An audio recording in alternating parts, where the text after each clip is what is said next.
Amen. Amen. Béni soit le nom du Seigneur. Rien qu'avec cette louange, les malades sont guéris. Rien qu'avec cette atmosphère, les affligés sont libérés. Amen. Les miséricordes sont tombés avec le cri de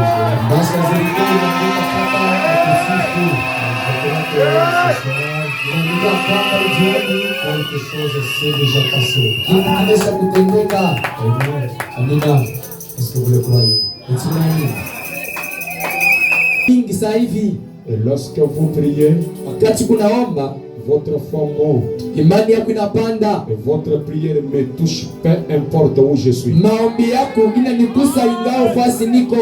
cela me touche, l'ange du Seigneur commence à se mouvoir. Et je crois que l'ange peut se mouvoir ce soir. Est-ce que vous le croyez aussi? L'ange qui accompagne les réunions de Frère Branham, c'est cet ange qui marque la différence. Quand lui vient dans les réunions de Frère Branham, c'est celui qui change la tournure des réunions. Je ne sais pas si vous le croyez. Oui, parce que tout est possible à cause de la présence de l'ange. S'il y a quelqu'un malade, à cause de cette atmosphère, les eaux sont déjà agitées. Tu peux seulement accepter ta guérison. Tu vas voir cela s'accomplir. Crois seulement. Crois seulement. Crois seulement.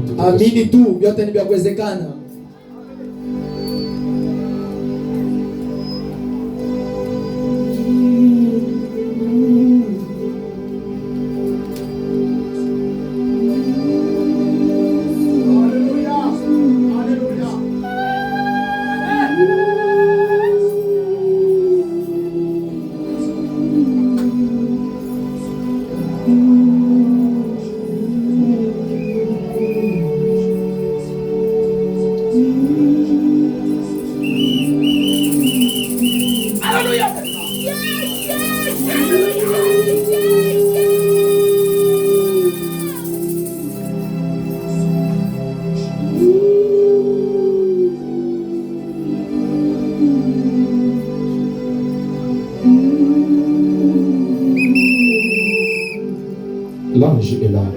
Malaika eko.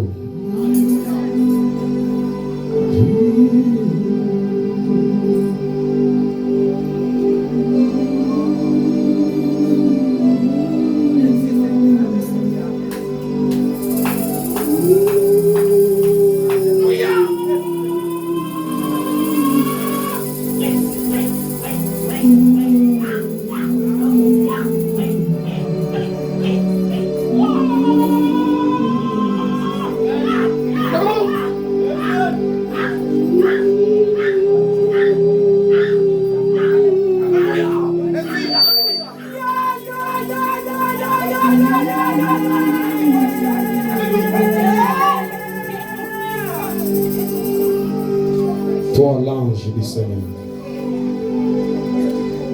toi qui touchais les gens dans les réunions de William Branham, il y a ici une réunion qui est pour William Branham.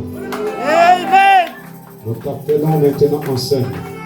Touche les hommes et les femmes ici. Libère les captifs ce soir. Impose ta supériorité dans cette réunion. Seigneur, ne permets que personne quitte ici dans l'état où il était venu. Qu'il y ait un changement depuis la chaise jusqu'à la dernière chaise. Que chaque homme et chaque femme ce soir puisse toucher les bénédictions de Dieu. Je libère, Père éternel, les vertus guérissantes. Que chaque défi soit élevé. Alléluia. Il y a eu des hommes qui ont été guéris par le nom de Jésus. Il y a des hommes qui ont été délivrés par le nom de Jésus. Et c'est le même nom de Jésus ce soir que nous appliquons, Père. Laisse que chaque de nous puisse fléchir. Je chasse tout esprit impur au nom de Jésus-Christ. Bien-aimé Père Céleste, Honore ta parole. Écarte l'homme, Seigneur. Permets que l'esprit de la foi se mève, Seigneur, dans cet auditoire. De telle sorte que quelque chose de merveilleux arrive, qui sera pour ta gloire. Oint ta propre parole, Seigneur. Et bénis, oh Dieu, cette assemblée. Bénis notre pasteur. Bénis, Seigneur Dieu, chaque croyant qui est ici ce soir, qu'il sorte avec un témoignage. Au nom du Seigneur Jésus-Christ. Amen. Amina.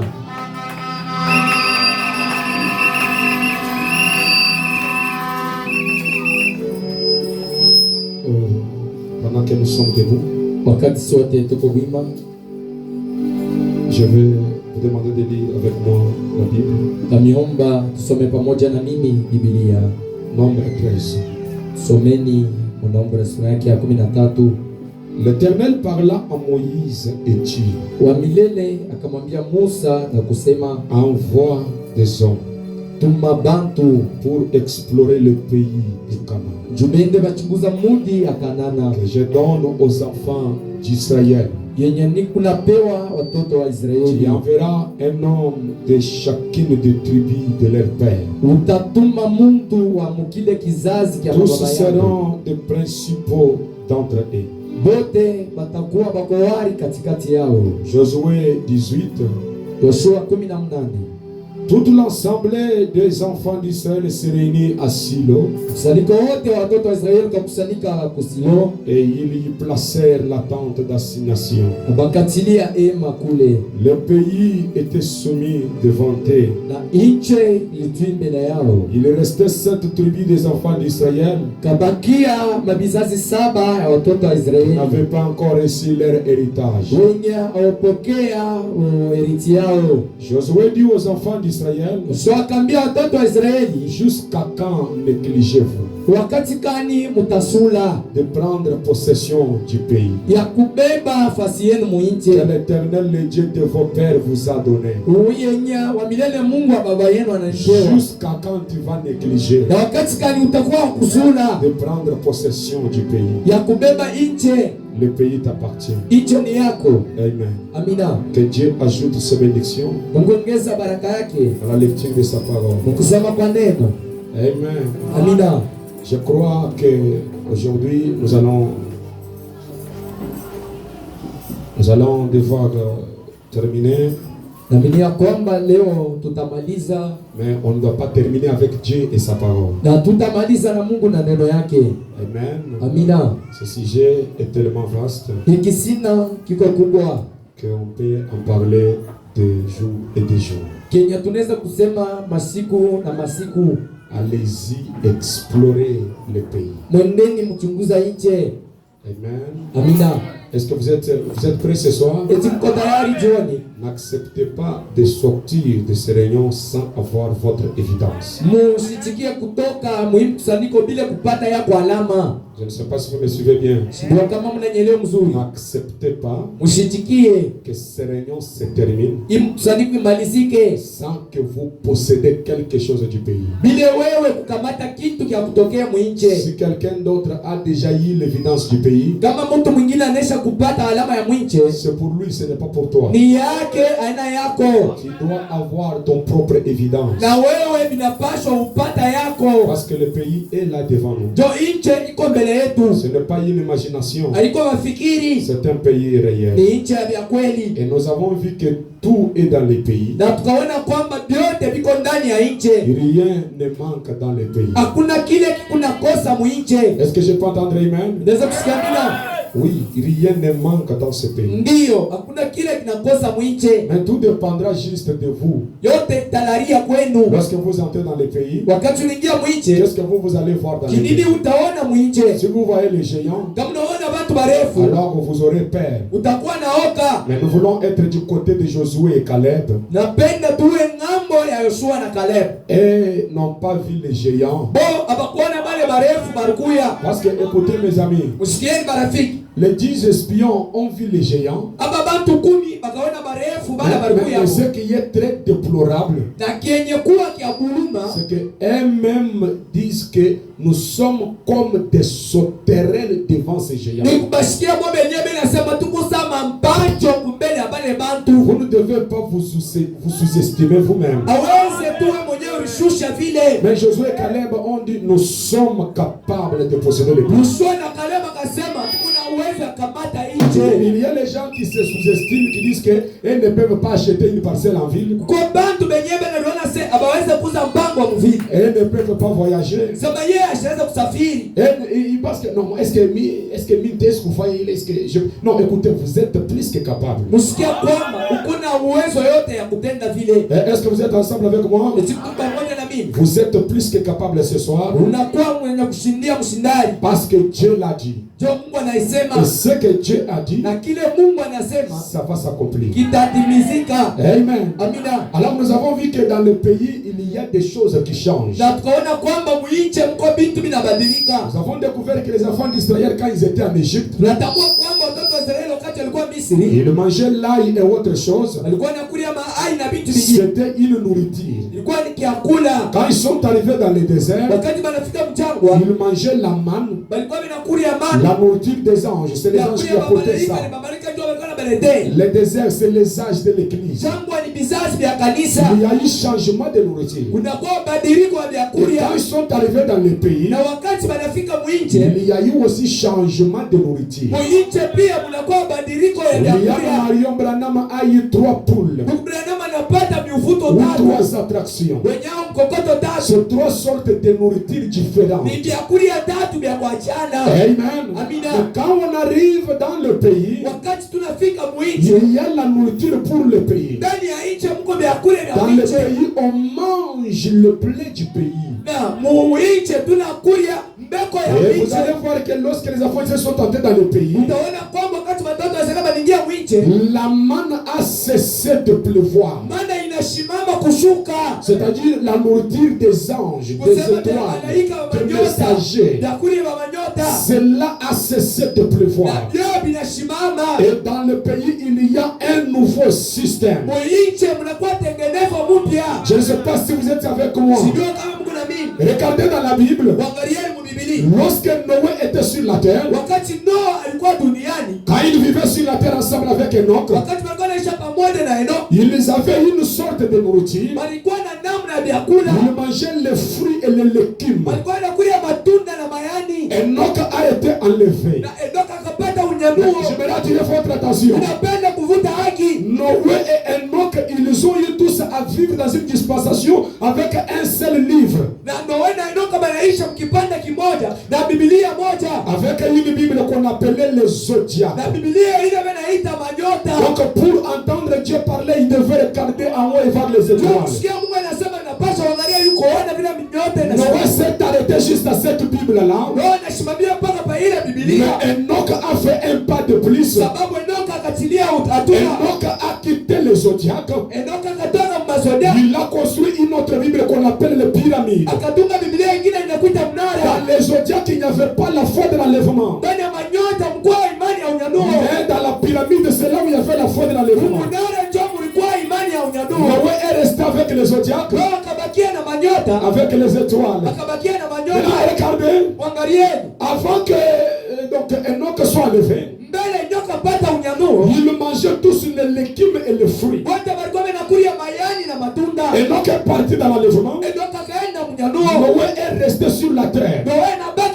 Et il est entré dans l'arche avec les animaux, vous connaissez ça. Mais au moment de sortir de l'arche, en Genèse chapitre 9, Dieu change la nourriture de Noé. Dieu dit à Noé, voici maintenant je te donne le bétail comme nourriture. Les animaux et les oiseaux du ciel, tu vas commencer à les manger. Où ça? Dans une nouvelle terre. Lorsqu'il sort de l'arche, il a dans une nouvelle terre. Il y a changement de nourriture. Si Enoch revenait et qu'il trouve Noé en train de corriger une vache, en train de corriger un agneau, Enoch va s'éclater la tête. Il va dire, mais c'est une fausse doctrine. C'est quel genre de nourriture ça? J'ai une écriture noire sur le où Dieu a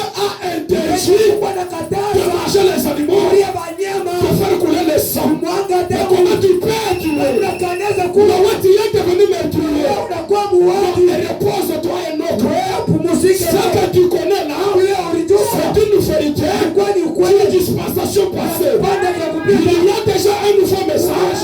Il y a un nouveau système. Il y a un changement de nourriture.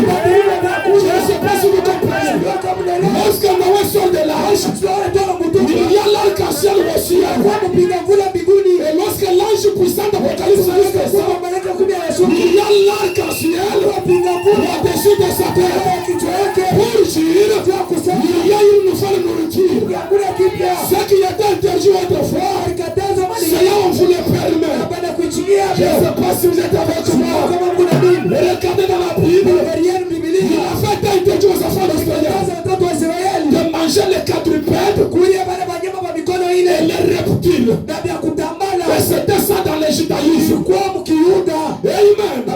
Quand Jésus est venu, il a apporté un nouveau système.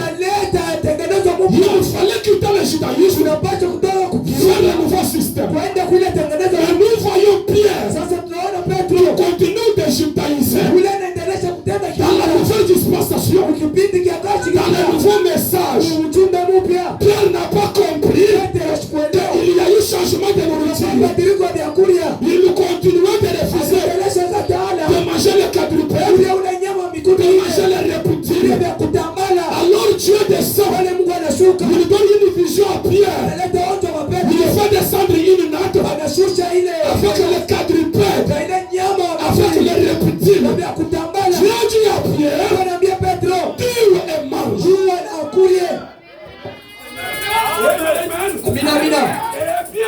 Na Petro anasema je n'ai jamais mangé rien de pire. Siakuliaka kitu kia kichafu. Rien de pire n'est jamais entré dans ma bouche. Kitu kia kichafu kiingia mkinywa. Dieu lui dit, Mungu anamwambia, n'appelle pas impie usiite kichafu. Ce que moi Dieu, j'appelle pire. Bila ita safi. Donc Pierre est resté avec l'ancienne conception.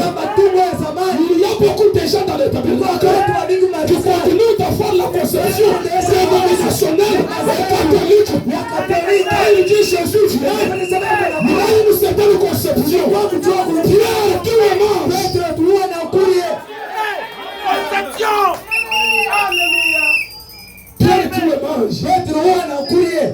Je ne sais pas si vous comprenez cela. Donc Pierre, j'essaie de vous montrer à partir de la Bible. Il y a changement de système. À l'ouverture de sceaux, il y a un changement de système, un changement de nourriture, un changement d'application. Jésus dit à Pierre, Dieu dit à Pierre, tue et mange. Pierre dit non, rien de pire. Il continuait de considérer les animaux là impies. Et pourtant ce n'était plus encore le cas pour Dieu. Comme vous ce soir, il y a des choses que vous continuez de vous servir. Et pour Dieu, cela n'existe même pas encore. Et vous êtes accrochés à cela. Question de vie ou de mort. Et pourtant Dieu a déjà avancé. Quand Dieu avance, un jour frère Branham dit, amen. Il y avait un chien. Quand frère partait à la chasse des ratons laveurs, il partait avec un certain chien.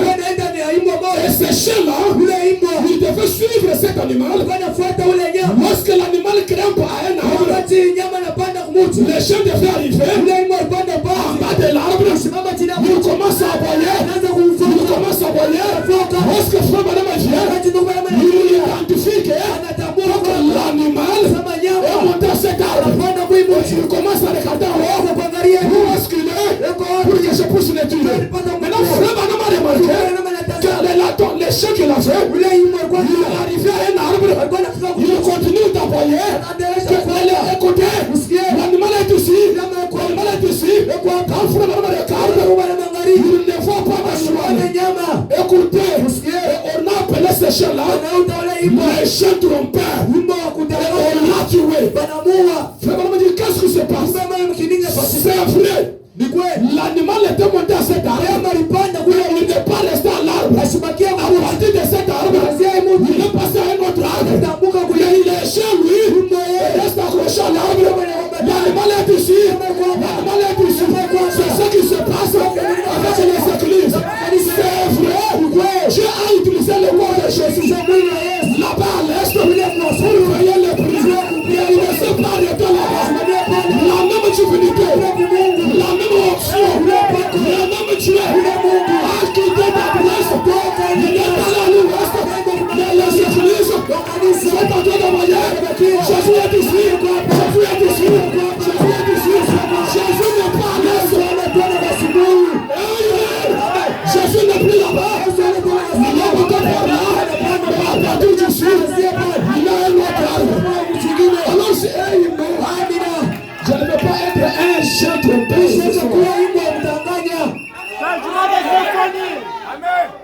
peux prêcher le message.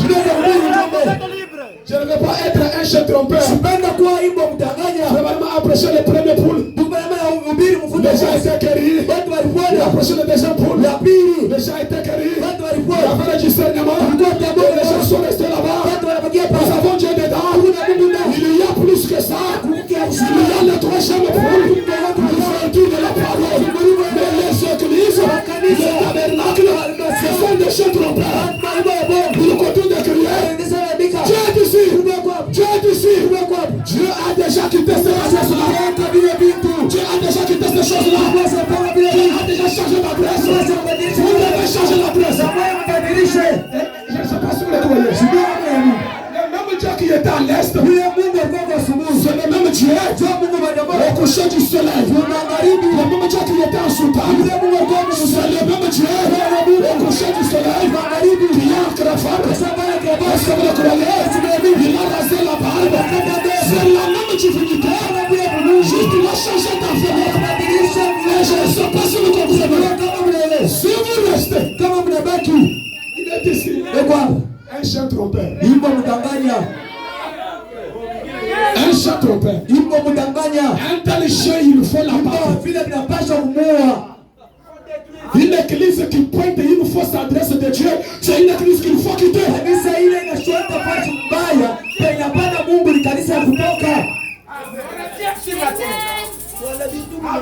Nous sommes dans les pays, hein? Tout comme dans les pays où on mange le bleu.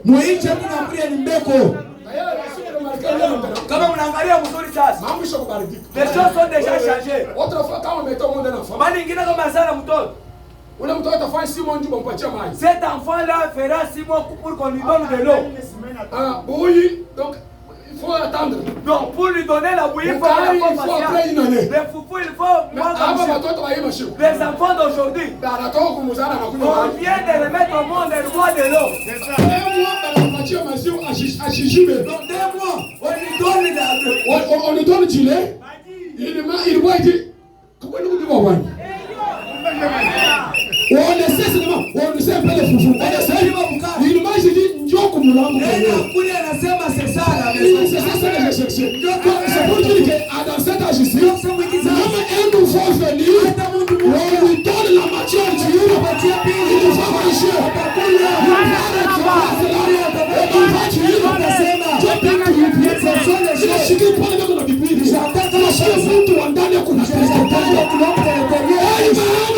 je vous prêche le message royal. Même si vous êtes nouveau, si vous êtes prédestiné, vous allez recevoir cela. Béni soit le nom du Seigneur. Alors regardez mes amis, le même Dieu qui avait interdit de manger les quadrupèdes, c'est le même Dieu qui dit tous les manges. Le même Dieu en Matthieu 10, il dit à ses disciples, allez seulement auprès des brebis perdues du Seigneur. Il les interdit, n'allez pas chez les païens et chez les samaritains. C'est une écriture noire sur blanc. Le même Dieu en Marc 16, après la résurrection, Jésus dit, tout pouvoir m'a été donné. Allez partout, faites de toutes les nations les disciples. Je vous pose la question, quelle est l'écriture qu'il faut observer? Parce que tout est dans la Bible. Quelle est l'écriture qu'il faut observer?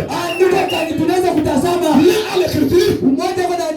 Mwalimu yepeke le maître lui-même qui a dit tushende kwa bapakana n'allez pas au païen na basamari samaritain anasema twende mpaka munyumba ya anasema Mungu yepeke ni Dieu lui-même qui a précisé anjio hivi il y a une écriture frère parce en tout cas ya kweli c'est Dieu qui a yenjo kisha hii anaongeza sasa il a joué mwende fashion partout dans le monde.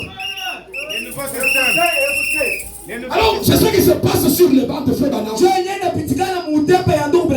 lire Frère Branham dit dans les milléniums on ne va pas tuer. C'est une écriture. Et le même Frère Branham dit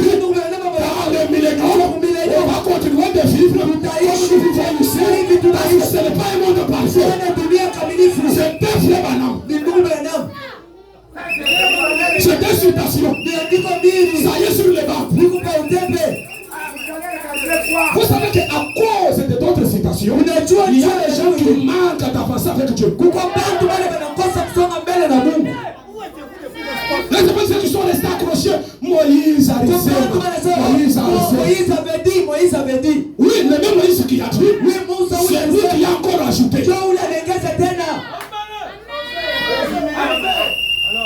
Amen. Je vous dis ces choses pour que vous soyez sauvés. Vous connaîtrez la vérité. Et la vérité vous rendra libre.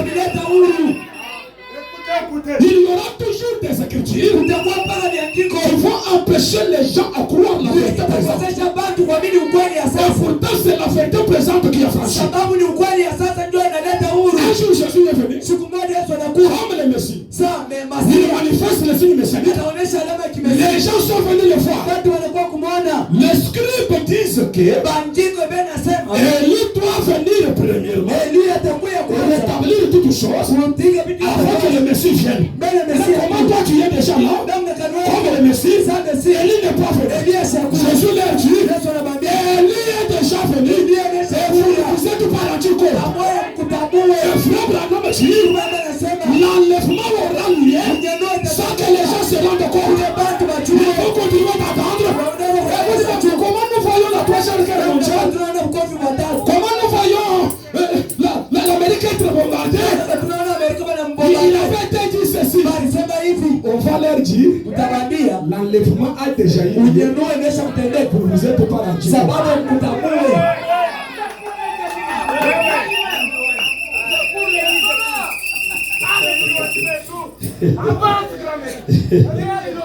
Nous devons sonder les Écritures.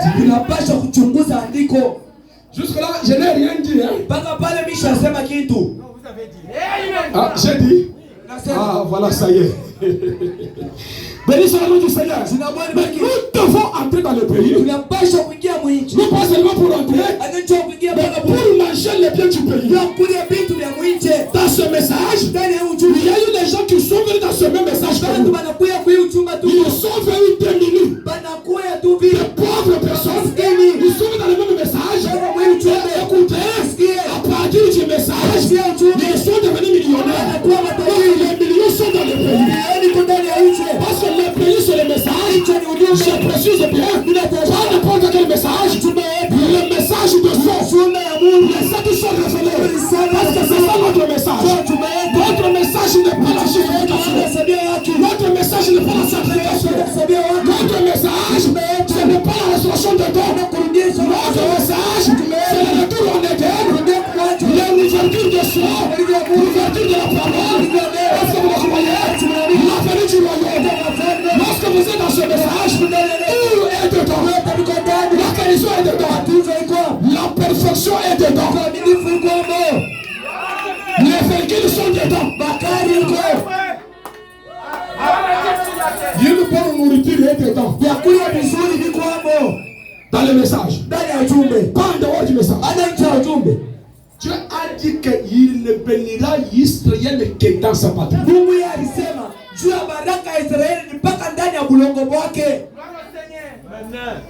Vous voulez la bénédiction? Soyez dans la patrie. Amen. Je dis, vous voulez la bénédiction? Soyez dans la patrie. Écoutez, soyez prêts ce soir. Parce que je suis venu ce soir pour bénir quelqu'un. Et tout dépendra de votre vie. Parce que j'ai déjà mangé le livre. Je suis devenu initiation avec le livre. Je commence à prophétiser. Après que Jean a mangé le livre, il doit prophétiser de nouveau.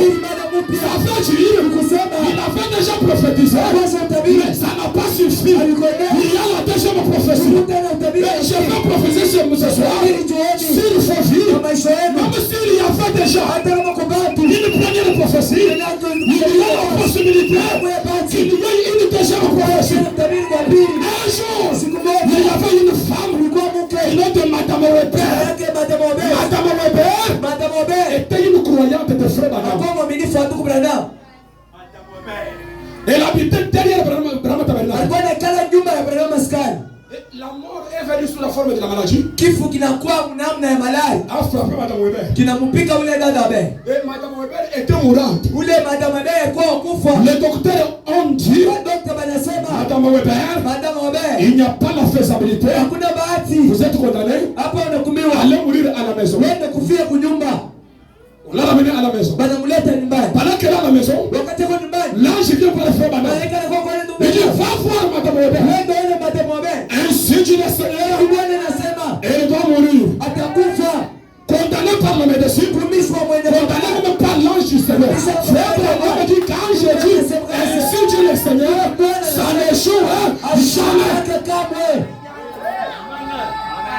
Alors pendant que Madame Weber est dans cette condition, condamnée par l'ange, condamnée par la médecine, il n'y a pas d'espoir.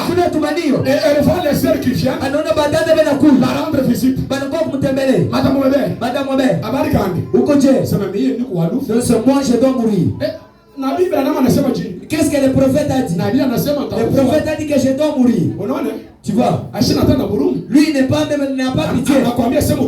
Il t'a dit ouvertement que tu vas mourir. On t'avait dit pour Branham. Depuis que tu as cru Branham, tu vois ce qui te passe. Depuis que tu as cru Branham, Madame Weber, je connais frère Branham. Je ne vous permets pas. Il y a les gens qui sont ici au Mégastor qui parlent la mal de frère Branham. Vous ne connaissez pas qui est frère Branham. J'ai dit bien, vous ne connaissez pas qui est frère Branham. William Branham, sa propre femme, joue avec lui. J'ai dit la femme. Toi tu habites ici à Mégastor, tu parles la mal de William Branham. Branham il est un homme comme moi, comme toi.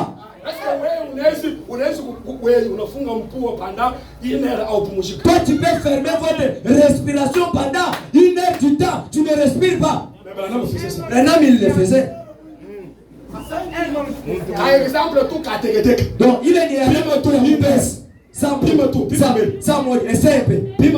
Essaye. Donc, ma soeur, essaye un peu. Sans mot. Attends 5 minutes. Attends, ma qui t'attend. Moi, je ne dois pas respirer. Tu vas tomber ici. Alors regardez. Mon guerrier. Pendant que Madame Weber, elle a dit que ces gens, vous ne devez pas vous moquer de frère Branham. Elle dit, même si les docteurs ont parlé, même si l'ange du Seigneur a parlé, si frère Branham a prié, les choses vont changer. Écoutez mes amis, lorsque l'ange dit ça, l'ange du Seigneur était là. L'ange quitte, il va voir frère Branham. Il dit, William Branham, j'étais là. J'ai écouté Madame Weber. Pendant que les autres parlaient mal, elle a parlé en bien de vous. À cause de ça, ainsi dit le Seigneur, elle ne me l'a pas.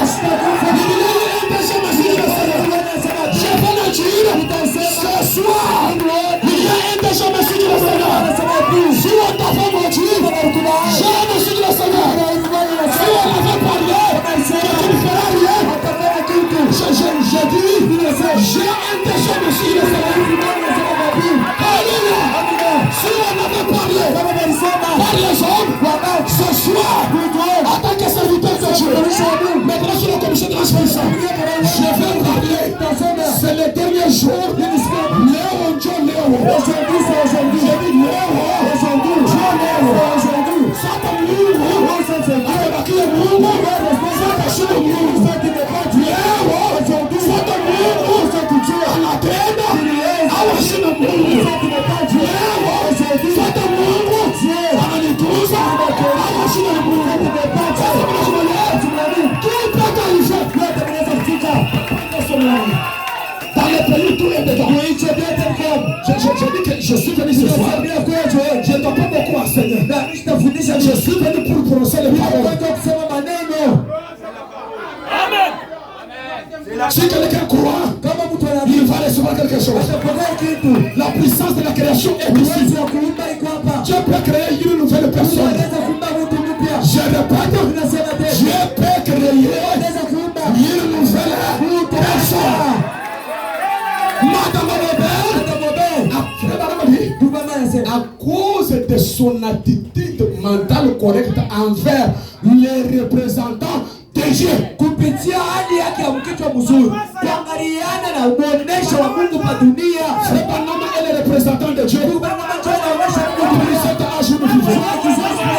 C'est lui qui représente Dieu pour cet âge ici. Et je vous dis même maintenant, Frère Branham représente Dieu. Regardez mes amis, dans l'âge de Samuel, même quand Samuel était déjà mort, il était toujours le prophète pour son âge. Et c'est ça que je dis ce soir. Et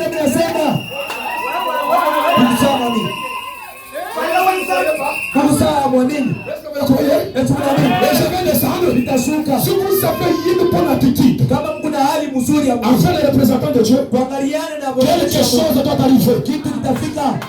Hata hivi Bwana kunasema, même si ainsi dit le Seigneur, on peut annuler ça. On peut annuler ça. Oh, tunaona kaburi. Nous avons vu la tunaona kaburi. Nous avons vu la Batu bana prophétiser. Trois personnes ont prophétisé. Je suis venu aussi prophétiser ce soir. Je ne vois pas la tombe. Je ne vois pas la tombe. Je ne vois pas les gens. Je vois la vie. Je vois la prospérité. Je vois l'avancement. Je vois les choses avancer. Je ne vois pas la tombe. Est-ce que vous le croyez? Je ne vois même pas les péchés ici. Je dis bien, je ne vois pas le péché ce soir. Jésus-Christ a déjà réglé la question du péché. Une fois pour toujours. Et ce soir, je suis venu pour prophétiser.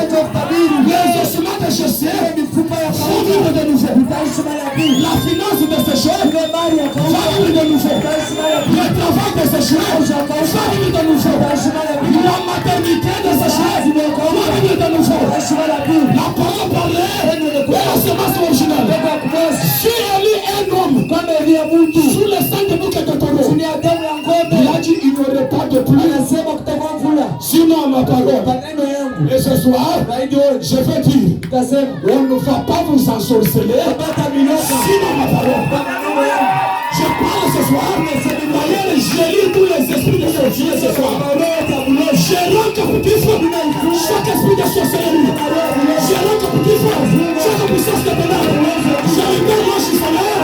Passez le victoire. Je crois de tout mon cœur. Le même Dieu qui a fait défier les sorciers dans le monde. Même ici ce soir, il va défier chaque force de ténèbres. Jésus-Christ est le même hier, aujourd'hui et éternellement. Je lui fais c'est dans le nom de Dieu. Parce que ce soir, je le crois de tout mon cœur. Si dans les pays, il y a l'argent, je dois prendre ça. Si dans les pays, il y a la restriction, je dois prendre ça. Si dans les pays, il y a l'élévation, béni soit le nom du Seigneur. Écoutez, Frère Branham dit ceci. Un jour, un homme est venu Frère Branham. Est venu voir Frère Branham. Du nom de frère Welch Evans. Welch Evans, il avait parcouru plusieurs églises. Il avait soutenu plusieurs églises. Mais sa vie ne changeait pas. Il était ramené toujours à la même chose. Ramené toujours aux mêmes enseignements. Amen. Et quand il est venu dans la réunion de Frère Branham, il dit Frère Branham, j'ai circulé. J'ai soutenu Oral Roberts. J'ai supporté tous ces programmes de télévision. J'ai fait beaucoup de choses. Oui. J'étais ramené toujours à la même chose. Je suis allé même à l'école de frère Jacker. Je suis allé partout là-bas. Pendant 3 mois. J'ai cherché. Je suis allé à ces endroits. À chacun de ces endroits. Je t'ai ramené toujours à la même chose. Parcourez les églises. Tembea makanisa. Parcourez les tabernacles. Unatembea maskani. Vous allez trouver qu'il y a toujours la même chose. On ramène les gens toujours à la même chose. Les dénominations parlent de la Pentecôte. Les tabernacles parlent de la Pentecôte. Où est la différence? Amen. J'ai parcouru partout là. Je trouve la même chose. Alors un jour, une femme est venue sur mon frère Branham. Elle dit, frère Branham, j'appartenais à une église dénominationnelle. Et cette église dénominationnelle, on m'a donné même du travail dedans. Mais je suis venu auprès de vous pour trouver quelque chose que les dénominations n'ont pas. Alors j'aimerais te poser la question ce soir.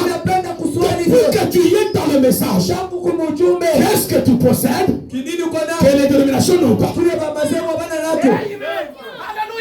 Qu'est-ce que toi tu possèdes que les dénominations n'ont pas? La langue jupe, les musulmans portent bien que toi. Qu'est-ce que tu y as que les dénominations n'ont pas? Mais toi tu vas faire quelque chose que toi tu possèdes que les dénominations n'ont pas. Mais toi tu vas faire la différence.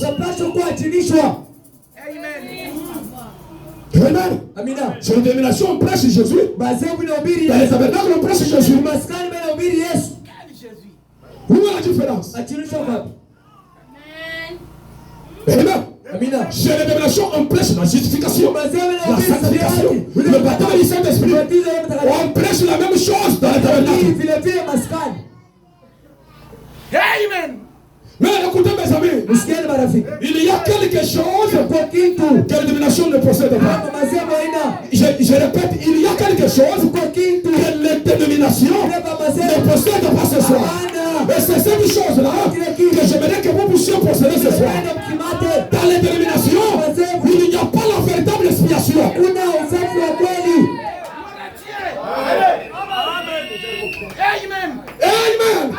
Dans les dénominations, écoutez, alléluia, ils n'ont pas l'ouverture des sceaux. Dans les dénominations, ils n'ont pas le troisième poule. Dans les dénominations, ils n'ont pas l'ange puissant d'Apocalypse 10. Récemment, un pasteur a parlé, il explique l'ange puissant d'Apocalypse 10. Un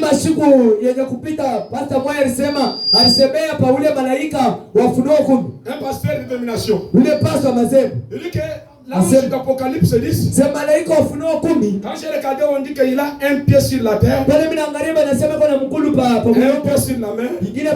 Alors j'ai regardé dans les proverbes, on dit que dans le proverbe, on dit que l'hippopotame est un animal qui mange à la montagne et qui dort dans l'eau. L'ange puissant d'Apocalypse 10, c'est l'hippopotame. Nous sommes frappés de l'amnésie spirituelle. Voilà. Maître. Écoutez mes amis, nous avons un message et nous devons accepter le message. Pour qu'on puisse vous prêcher le message, vous devez accepter d'abandonner tout ce qu'on vous avait enseigné avant. Tout ce que vous connaissez avant comme Dieu. Parce que c'est à l'ouverture des sceaux que nous connaissons qui Dieu est. Cela n'arrive pas avant le saut. C'est après le saut que nous connaissons qui Dieu est. Dans mes soeurs, nous voudrons parler de Jésus. Il dit, eh bien, souvenez-vous que Dieu accomplit toujours des signes et des miracles. Combien croient cela? On dit, eh bien, dans l'Ancien Testament, maintenant suivez attentivement. Cela ne va pas durer. Si nous pouvons vous amener, écoutez bien, si nous pouvons vous amener kama tunaweza kumilete à comprendre kumipeleka, kama tunaweza kumileta kuelewa, à comprendre le message, kuelewa ujumbe, il ne restera aucune personne ici dans un fauteuil roulant. hakutabakia mtu hapa mukiti kya babilema. Si nous pouvons vous amener kama tunaweza kumifikisha à comprendre le message, kuelewa ujumbe, il n'y aura personne hakutakuwa mtu dans une fauteuil roulant. mukiti kya babilema. Si vous pouvez comprendre quel est notre message, kama mnaweza kuelewa ujumbe yetu ni nini, vous ne resterez pas dans votre condition. hautabakia mwile hali yako.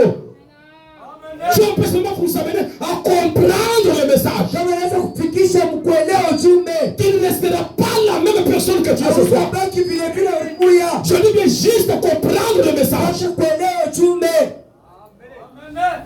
Amen. Amina. Si on peut vous amener à comprendre le message, Naweza kumileta mkuelewa, il n'y aura personne hakutakuwa mtu qui va rester dans le fauteuil roulant. unatabaki mukiti kya bilema. Ça veut dire, Umemase il ne restera aucun malade dans cette salle dans les 40 minutes qui vont suivre. hakutabakia mgonjwa hata mmoja mwekali mwakika 41. Si vous arrivez à comprendre kama le message. mnafika mkuelewa ujumbe, Donc si vous êtes dans votre condition là, kama mkumu ile c'est parce que vous n'avez pas compris le message. kusema unaelewa ujumbe. Mais si tu arrives à comprendre le message, kama unafika mkuelewa ujumbe, alors tu ne vas pas rester dans cette condition là. sasa utabaki mwile hali. C'est pourquoi j'essaie de procéder un peu pour vous faire voir quel est le message. Kwa sababu napima kuonyesha kwamba ujumbe wetu ni nini. Pour que si vous pouvez voir le message, kama unaweza kuona ujumbe, la maladie va partir de soi. balaa itenda yenyewe. Si seulement tu peux comprendre le message. Unaweza kuelewa ujumbe. Écoutez, Usikie, les problèmes là que tu as, ile mambo kwa nayo ça va partir de soi. itaenda yenyewe. Si seulement tu peux comprendre le message. Unaweza kuelewa ujumbe. Parce que le message, c'est plus que la sorcellerie. Unashindia kuyeshi. Le message, c'est plus que les enchantements. Unashindia uchawi. Le message, c'est plus que la magie. Unashindia umazi. Le message, c'est plus que les mauvais sorts. Unapitia ile mulozi. Si tu peux seulement comprendre le message, Unaweza kuelewa tu. tu ne vas pas rester dans le fauteuil roulant. Unabaki mkiti kya bilema. Si seulement tu peux comprendre le message. Kuelewa ujumbe. Écoutez mes amis, même si on va chauffer la fournaise, Kama watakuwekesha moto. combien de fois, Wanakati. j'aimerais dire, les 3 Hébreux ne seront jamais brûlés. Oh, je ne sais pas si vous comprenez. Même si on va chauffer la fournaise, combien de fois les 3 Hébreux vont survivre? J'aimerais dire, les desseins de Dieu n'échoueront jamais. Ce que Dieu a planifié ce soir, que les sorciers soient là, qu'ils ne soient pas là. Dieu va accomplir le miracle. Que les diables viennent, ou qu'ils ne viennent pas, Dieu va agir. Même s'il y aura l'association de tous les sorciers de ce quartier, ce soir, écoutez mes amis, l'ange qui apporte le 7e soir, ce n'est pas un ange ordinaire. L'ange qui apporte le 7e soir, c'est un ange puissant. Il bombe la poitrine, il bombe la poitrine, il dit je suis un ange puissant, je suis un ange puissant. Lorsqu'il est puissant, il repose sa supériorité. J'aimerais dire, l'ange puissant va s'opposer. L'ange puissant va s'opposer. L'ange puissant va s'opposer. Dans ta situation, je dis bien, touchez votre voisin. Dis-lui, l'ange puissant va s'opposer. L'ange puissant va s'opposer. L'ange puissant va s'opposer. Écoutez, quand on parle de l'opposition, arrêtez le diaboulisme. On ne commence pas à demander. On ne va pas supplier. On ne va pas dire à la maladie. Maladie, ouais, pour ce soir, l'ange se pose. Pour ta bénédiction, l'ange se pose. Pour ta élévation, l'ange se pose. Pour l'élévation de cette église, l'ange se pose. Je me tiens ici, j'appelle l'ange puissant d'Apocalypse 10.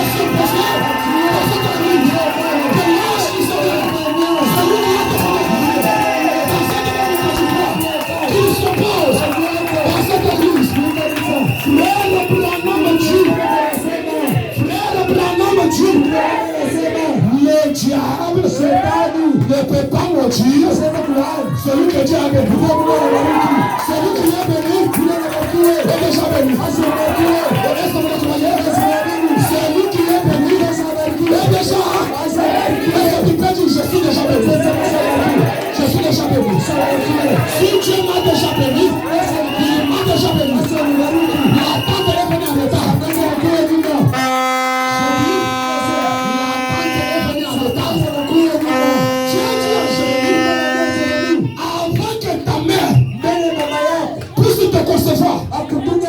Moi Dieu, je t'ai connu et je t'ai consacré prophète des nations.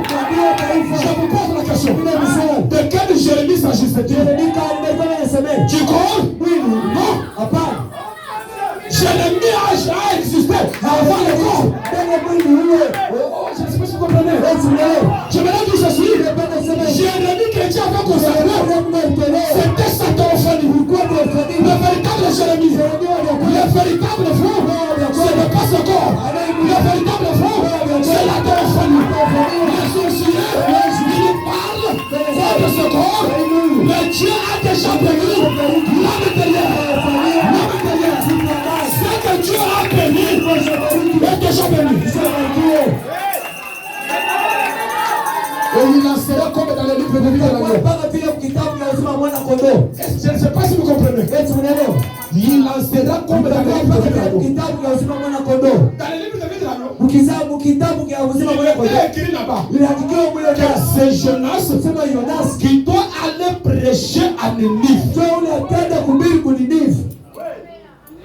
Et Jonas, Dieu lui dit, va prêcher à Ninive. Jonas dit, je n'irai pas. Dieu dit, Jonas, hakuna mtu mwingine à part toi. Là, je suis en train de parler aux gens qui sont prêts.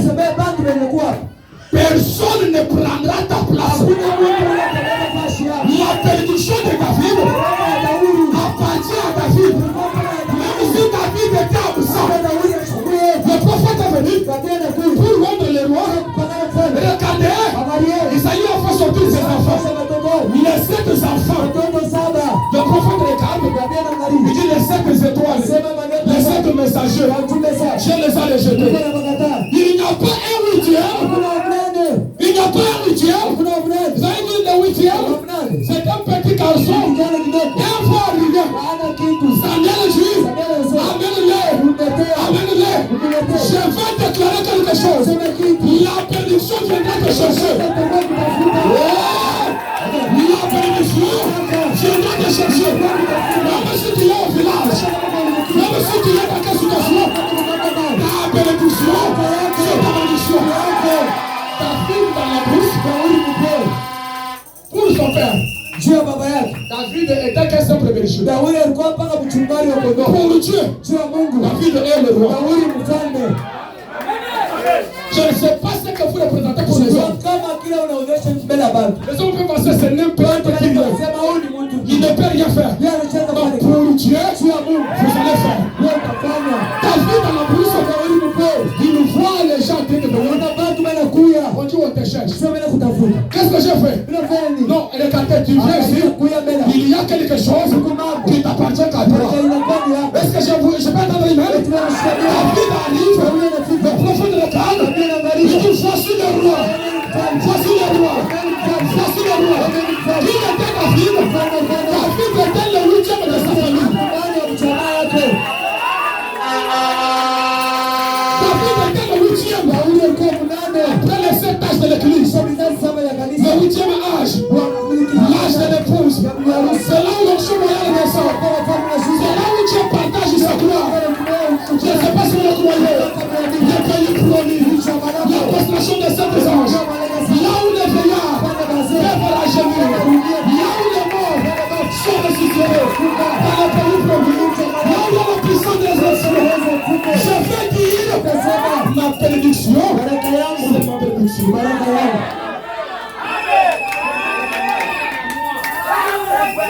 Hakutakuwa mtu atabeba baraka yako. Vous devez le croire. Hakutakuwa mtu mwenyewe atachukua baraka yako.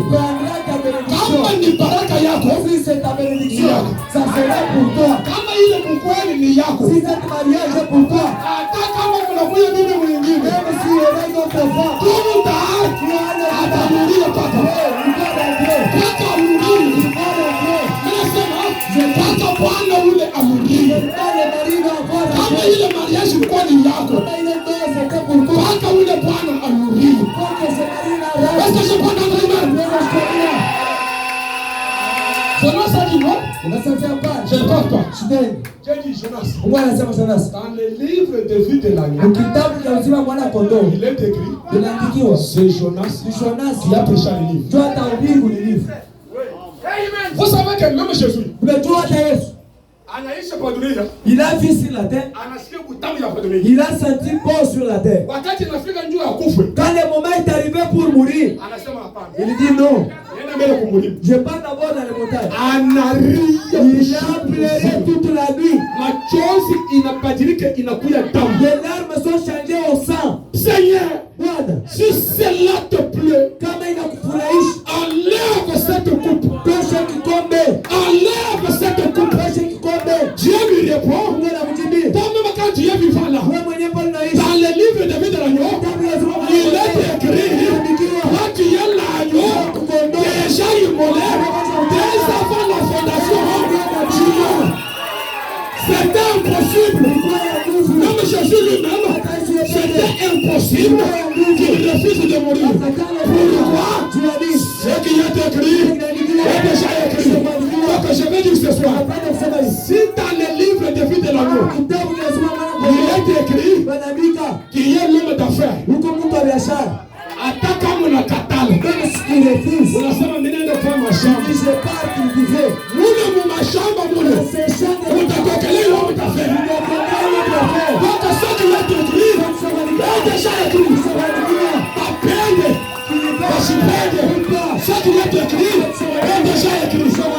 Balowa, kama mtu, wakilichofundika, kilichoseka. Est-ce que vous croyez? Ce qui est déjà écrit, votre sujet doit s'accomplir. Même si vous-même vous ne voulez pas. hata mwenyewe upende.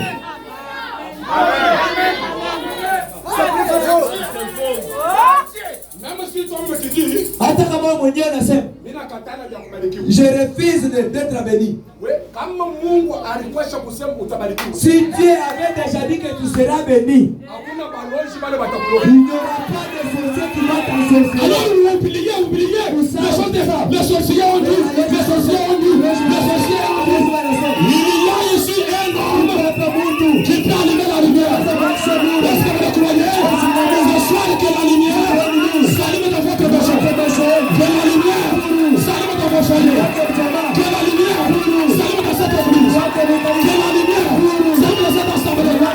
Les autres sont déjà agités. Pendant que je pose la parole, que les démons vous quittent, que les démons vous quittent, que les maladies vous quittent, que les péchés vous quittent, que la prostitution vous quitte, que les échouements vous quittent. Je parle dans le Fils de Dieu. Ce soir, ce qui est écrit est déjà écrit. Je peux le faire. Encore, encore, et encore, et encore, et encore, et encore, et encore, et encore.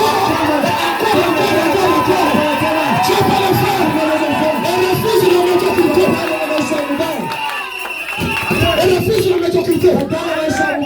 Je refuse cette condition. Il doit le parler. Je refuse cette maladie. Je refuse ce péché ici. Tu dois prononcer la parole. Je refuse le million. Je refuse ça. Je refuse. Écoutez, tu es sans travail. Il y a une onction ici qui peut te donner un travail qui paye mieux.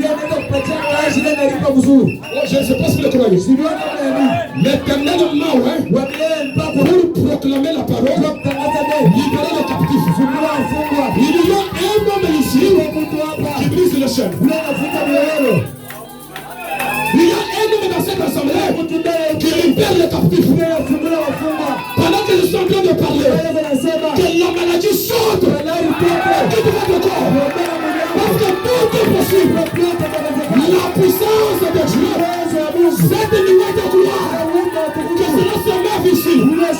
Que cela absorbe toute la puissance diabolique. Que cela absorbe toute la puissance diabolique. Je maudis chaque œuvre du diable dans votre vie. Vous devez posséder la porte de l'ennemi. Nous sommes dans le pays. Josué, donne-moi ma montagne. Josué, donne-moi ma montagne. Est-ce que vous êtes prêts? Je vous donne les besoins de votre cœur. Et vrai sur la commission de la justice, je vous accorde la bonne santé du corps. Toi qui es dans le tourment, qui mette les femmes, qui est délivré, Jésus l'a dit. Je crois ce soir, le Dieu de Frère Branham, il n'est plus dans la tombe. Il n'est plus aux États-Unis. Il est ici ce soir. Si cette parole est vraie, la parole de Dieu vaincra Satan n'importe où, n'importe quand, et dans n'importe quelle circonstance. Dans n'importe quelle circonstance, la parole de Dieu doit vaincre Satan. Dans votre maison, la parole. Dieu a dit, lorsque l'ennemi viendra comme un fleuve, l'Esprit de Dieu s'élèvera comme un étendard. Que l'Esprit de Dieu s'élève comme un étendard dans votre maison. Que l'Esprit de Dieu s'élève comme un étendard dans votre travail. Je crois de tout mon cœur, les sorciers que vous cherchez ne vous verront jamais. Il y a la puissance qui peut attaquer les sorciers.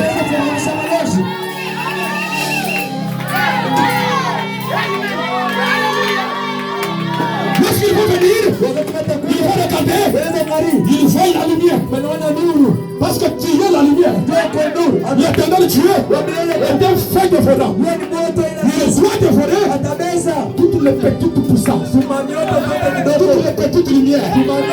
L'éternel Dieu, il dévore cela. Les traditions, il dévore cela. Il dévore cela. Sinon à ma parole, on ne vous ensorcellera jamais.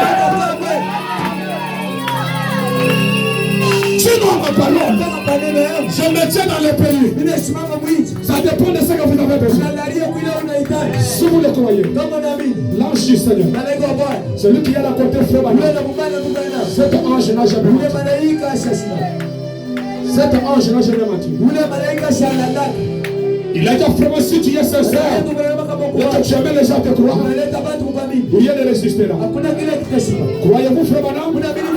Rien ne doit résister. Est-ce que vous croyez que je suis un serviteur de Dieu? Si vous croyez que je suis un serviteur de Dieu, fini une faible servitude. Je suis la trompette de jubilé, la trompette de liberté. Fini votre, écoutez, votre esclavagisme est terminé. Tu peux dire, je suis libre, je suis libre, je suis libre, je suis libre, je suis libre. Dans le pays, nous sommes libres. Dans le pays, aucun démon ne doit dominer. Aucun démon, aucune maladie ne doit dominer. Il est libre. Qui je le fils. Je suis libre. Je suis libre. Pendant que je suis en train de parler, n'écoutez pas ce que le diable dit. Écoutez-moi. Tu ne sortiras pas ici ce soir tel que tu étais. Peu importe le besoin. Je sens que la présence de Dieu est tellement ici. Même si vous avez besoin de quoi, vous pouvez le recevoir maintenant. Est-ce que vous le croyez? Soyons respectueux. Soyons respectueux. Avec nos yeux fermés. Soyons respectueux. Soyons toujours debout. J'aimerais dire que l'ange du Seigneur qui a été photographié en histoire, que cet ange, cette nuée de gloire, cette colonne de feu, que cela quitte maintenant la photo et cela touche chaque corps malade. qu'il y a un aveugle qui peut voir, si il y a du monde qui peut parler, et pendant que je parle, s'il y a quelqu'un qui est muet, ou qui est aveugle, ou qui a un problème d'audition, le grand médecin est ici. Le spécialiste. Il opère sans cicatrice. Il opère sans cicatrice. C'est là où il est fait tabernacle. Ce soir, c'est la fin de votre servitude. Vous devez le croire.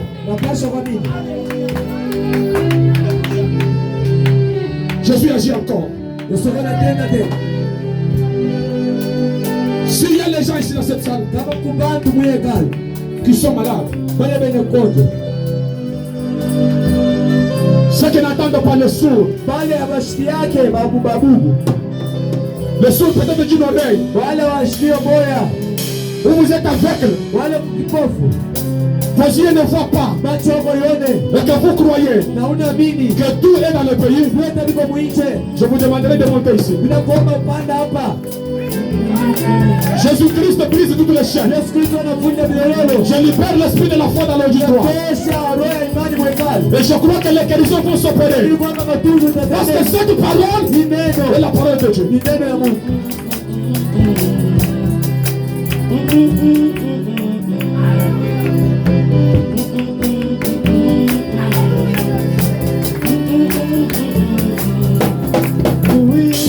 Votre maladie.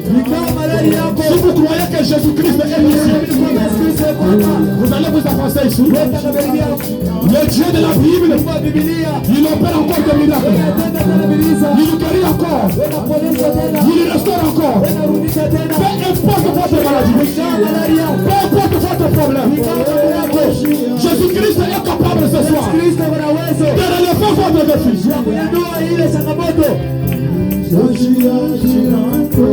Il guérit encore. Il délivre encore.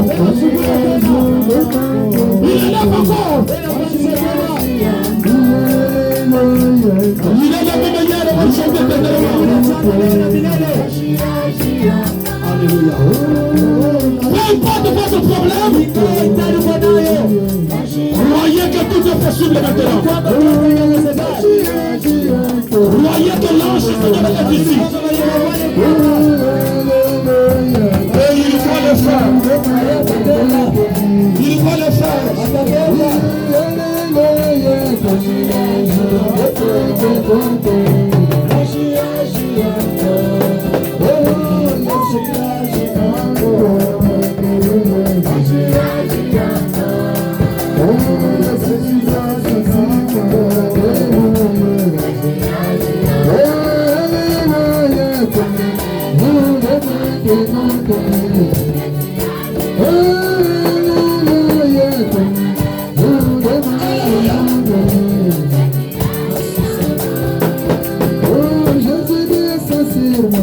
Hallelujah.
Mungu.